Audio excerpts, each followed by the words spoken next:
ఇవాళ labour department deputy commissioner of labour returning officer రాతపూర్వకంగా letter ఇచ్చి లేబర్ డిపార్ట్మెంట్ పర్మిషన్ ఇవ్వాలి అని చెప్పి ఈ మేనేజ్మెంట్ చెప్తే ఇవాళ మేనేజ్మెంట్ వాడు అందరి వర్కర్లను తోలుకొని మనం పశువులను గెలుపుతాం చూడండి, అట్లా గెలుపుకొని లోపలికి తీసుకుపోతా ఉన్నాడు. దేనికి సంకేతం ఇది అంటే ఇలాంటి మార్పులు మనం కోరుకున్నామా? ఇలాంటి మార్పు మనకు కావాలనా? దానికోసమేనా 2 ఏళ్ల కిందట వీళ్ళన్నీ చెప్పినటువంటి మాటలు? ఒక్కసారి దయచేసి ఆలోచించండి. ఇలా ఈ ఎన్నికలు జరిగేటువంటిది ఏదో కార్మికులకు మధ్యలో జరిగేటువంటి ఎన్నికలు కాదు. ఇవాళ రేపు రాబోయేటువంటి 2 సంవత్సరాల పాటు ఈ కంపెనీ యాజమాన్యంతో ఏ యూనియన్ కార్మికుల తరఫున రిప్రజెంట్ చేయాలి, ఏ యూనియన్ కార్మికుల అక్కడ జరిగిన చర్చల సారాంశాన్ని చెప్పాడు. కానీ మనమేం లాస్ అయ్యాం? మన కార్మిక వర్గానికి ఏ విధంగా లాస్ అయింది? 100 రూపాయలు ఎక్కువ తక్కువ అనేటువంటి దానికోసమే కాదు, ఇవాళ పాలసీ మ్యాటర్లు మరి విధానపరమైనటువంటి నిర్ణయాలు ఏ విధంగా వీళ్ళు చేసుకొచ్చారు. ఆ రోజు వాళ్ళు మాట్లాడారు, కరోనా వచ్చింది, 2 సంవత్సరాల పాటు కనీసం కంపెనీలలో ఒకడు మాట్లాడుకోలేడు, ఒకడికొకడు దగ్గర చేయి కలపలేడు, మూతికి బట్టలు కట్టుకొని తిరుగుతున్నాం. ఆ రోజు 7 లైన్లు ఉంటే ఒక్క లైన్ కూడా సక్రమంగా ఒక్క రోజు కూడా నడవని పరిస్థితి. సంవత్సరం మొత్తం కొట్టించుకుంటే 20 లక్షలు 25 లక్షల మంచిది. మమ్మల్ని రెచ్చగొట్టదు. మరి తాజ్ బాబు తోగలొచ్చి ఏమైతుంది? పడిగలేపిన తాజ్ బాబు ఊరుకోను. అందుకని ఇవాళ మేము అదే చెప్పదలుచుకున్నాం. అందుకే మేము సోదరులారా ఆలోచించమని చెప్తున్నాం. ఇది మామూలుగా జరుగుతున్న ఎలక్షన్లు కావు, ఎవరో ఒకరు గెలుస్తారులే అనుకునే ఎలక్షన్లు కావు. ఇవి ఒక పెద్ద మేనేజ్మెంట్ ఇవాళ మన మీద కోరలు దాచి పంజా తీర్చి ఇవాళ మనల్ని మింగేయడానికి ప్రయత్నం చేస్తున్నది.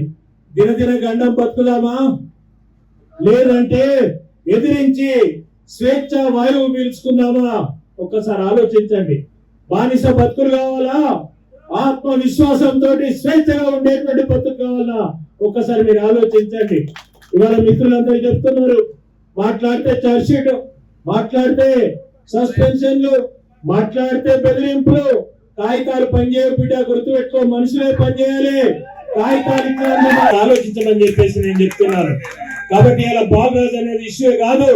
ఇవాళ ఇక్కడ కక్ష సాధింపు చర్యలు, ఇవాళ యాజమాన్యం కార్మికుల పట్ల దగ్గర ఉన్న పవర్ఫుల్ ఆయుధం ఏమున్నది మన చేతిలో? ఎల్లుండి బ్యాలెట్ పేపర్ మీద మనం వేసేటువంటి ఓటు, అది చాలా పవర్ఫుల్ ఆయుధము. ఆటం బాంబు కంటే కూడా పవర్ఫుల్ అనేటువంటి విషయాన్ని ఈ సందర్భంగా మీరు గుర్తుపెట్టుకోండి. ఇవాళ ఈ పని మీరు చేయండి. మొత్తం కార్మికులను ఇవాళ ఎట్లాగో అగ్రిమెంట్ అయిపోయింది. నేను ఇక్కడి నుంచి మరి ప్రతిపక్ష మరి ఇవాళ అధికారంలో రికగ్నిషన్ లో ఉన్న యూనియన్ సోదరులకు కూడా చెప్తున్నాం మేము. మరి మీరు అగ్రిమెంట్ చేసిండ్రు మంచో చెట్టు, ఇవాళ మరి కంపెనీలు యాజమాన్యం యొక్క నిరంకుశత్వం పెరిగిపోతా ఉంటే మరి దీనికి మనం అడ్డుకట్టేయాలా వద్దా? అడ్డుకట్టేయాలంటే ఇవాళ మీ టర్మ్ అయిపోయింది. రాబోయే టర్మ్ ఎవరిదంటే అది ఎర్ర జెండా చుక్క కొట్టు మరి వాళ్ళ సిఐటి యూనియన్ అని చెప్పేసేటువంటిది నేను ఈ సందర్భంగా మీకు మనవి చేస్తా ఉన్నాను. అట్లాగే ఏదో కొన్ని పరిణామాలు జరిగి మన కష్టాలు వచ్చే అవకాశం ఉంటుంది. కొన్ని రకాల కష్టాలు ఎట్లుంటాయంటే మనం కొని తెచ్చుకున్నాయి. ఇప్పుడు నేనేం చెప్పదలుచుకున్నా అంటే, ఇక్కడ కూర్చున్న కార్మిక సోదరులు కానీ, లోపల ఉన్న సోదరులు కానీ, బయట ఉన్నటువంటి మన మిత్రులు కానీ అందరికీ నేను విజ్ఞప్తి చేస్తున్నది, నేను తెలియజెప్తున్నది ఏమంటే, ఈ కష్టాలు మీరు కొని తెచ్చుకున్నారు, అదొకటి మీరు ఆలోచన చేయాలని నేను మనవి చేస్తూ ఉన్నాను. ఎందుకు చెప్తున్నాను నేను ఈ మాట?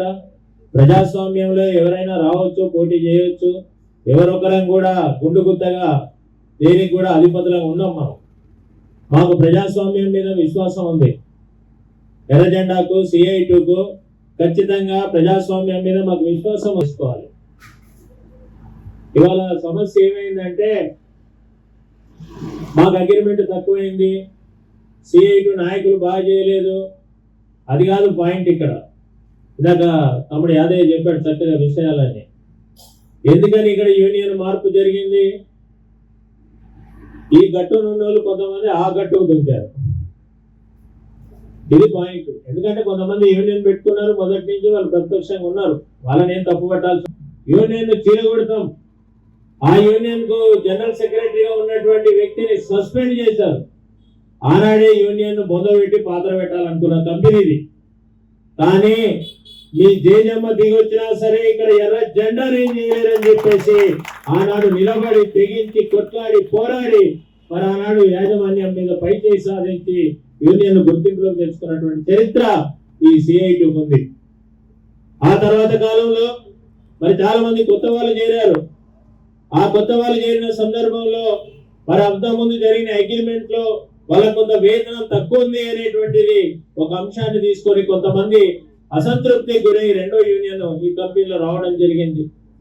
మరి ఆనాడు మేము ఒకటే చెప్పినాం, అయ్యా అది ఏం జరిగిందో. Hi everybody, this is Kiriti Damaraju. Like, share and subscribe to Saira TV. Oh Saira!